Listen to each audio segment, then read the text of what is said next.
저는 직장생활 28년째인 서유지의 아빠입니다. 올해로 사회 경험 한 30년 차 윤광식 엄마입니다. 사람을 뽑아보신 적이 있으신가요? 네, 그 인사팀에서 관여하고 면접도 해본 경력이 있습니다.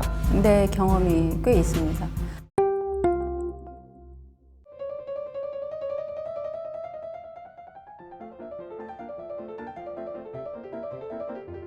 취업 준비생이 썼을 때 가장 힘들게 답을 하는 세 가지를 저희가 뽑아서 네. 미리 아드님의 답을 받아봤거든요. 잘 썼을 것 같나요? 네, 잘 썼을 것 같아요. 잘 썼을 것 같아요. 자기 나름대로. 아버님의 추측이 맞는지 1번 문항을 한번 읽어주세요. 네. 제 인생의 소신은 행복하게 사는 거고 주변 사람들도 행복하게 해주려고 노력하는 것이 제 인생의 소신입니다.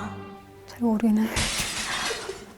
제가 집이랑 밖이랑 좀 달라요. 오, 예. 제 편안한 범위를 벗어나서 항상 도전하고 싶다라고 적었습니다. 오, 진짜 있네요. 뭐 컴포트 존에서 벗어나기. 그냥 흔히 나올 수 있는 누구나 다 쓸 수 있는 내용 같아요. 여기 써진 내용은 사실 조금 제가 생각했던 것의 50% 60% 정도밖에 안 나타난 것 같아요. 그러니까 글로 표현하는 게 사실 쉽지 않거든요. 이것만 봐서는 B뿔 정도는 될 것 같아요. 빗불. 전 뭐 뻔한 얘기일 수도 있는데 그냥 남들 눈치 보지 않고 자유롭게 살자 이런 얘기입니다. 내 소신껏 하려면 내가 운영하는 걸 해야지. 네, 그렇죠? C 마이너스로 B 마이너스로 가야 될 것 같아요. C까지는 너무 그렇고. C야? A도 아니고? 이거를 봤을 때는 뭐 지금 결과도 없고 뭐 도전은 자료도 없고 네, 반성하겠습니다. 현실이거든, 진짜. 본인 성격의 장단점 각 세 가지와 단점 보완을 위해 노력한 것. 저의 단점은 게으르고 성급하고 무엇보다 마음이 여리다는 점입니다. 내 딸인가? 너 시집 못 가면 어쩌려고 저렇게 이러다 그래? 이걸 보는 사람은 뜻밖일 것 같아요. 제가 인사담에 이렇게 쓴 사람이 하나도 없거든. 게으르고. 제 단점은 정리정돈을 정말 못하는 편인데 정말 잔소리를 많이 들을 정도로 심하거든요. C요. C. 안 뽑을 것 같아요. 안 돼! 그러면은 이건 왜 묻는 거야? 회사에서 단점 어차피 안 적는데? 아니 그걸 말하는 걸 보면서 놀리려고 그러든가 정직하다든가 성실하는 이런 게 보이는가를 보기 위해서 묻는 경우가 많은데 단점은 다 있거든요. 단점이 있다고 말하고 그것을 자기가 알고 있고 본인은 어떤 노력을 통해서 이런 단점을 극복하겠다.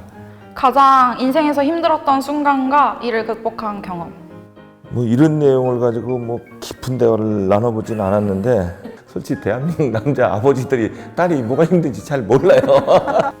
친구들이랑 유럽 여행 갔을 때 인사 담당이 호감은 사실 아닐 것 같아요. 이 학생으로서는 이거는 누구나 한 번쯤은 겪을 만한 어려움이지 이거를 극복할 만한 뭐 그런 어려운 과정은 아니라고 봐요, 사실. 조금 요즘 젊은이들이 취직하는데 그때까지 무슨 큰 역경이 있을까 하는 생각이 들어요. 그래서 조직에 와서 창의적인 생각하고 일할 수 있는 게 자주에 느껴지는가 이게 중요할 것 같아요. 근데 이제 창업을 했다는 그런 내용이 있잖아요. 네. 조직에 와서 일부 선회가 있을지 모르지만 그렇다고 해서 그 직원을 안 뽑고 그러지는 않을 것 같아요. 인사 담당자로서 아드님을 뽑으실 것 같나요? 아니요. 너무 솔직해.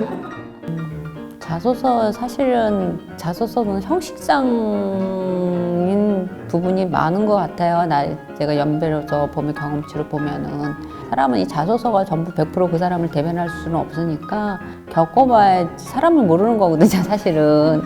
그러니까 종이 한 장으로 이렇게 평가받는다는 게 불합리하다는 걸 알지만 그럴 수밖에 없는 게 많은 지원자가 있다 보니까 어쩔 수 없이 평가를 하긴 해야 되거든요. 그런 면에서 상당히 아이러니하고 그 한 장에 모든 걸 나타낸다는 게 상당히 힘든 것 같습니다. 유지가 갖고 있는 꿈 그런 걸 잘 표현할 수 있고 나타낼 수 있는 회사가 아니라면 전 차라리 그냥 떨어지는 게 좋지 않겠냐. 그러니까 인생은 속도가 아니라 방향이다. 우리 아들 엄마 어디서 찾아달라고 하는데 사연은 엄마가 아니다. 우리 딸 화이팅! 화이팅! 꼭 붙여주세요. 붙여주세요. 우리 보영이를 꼭 뽑아주세요. 핑미 핑미 핑미업.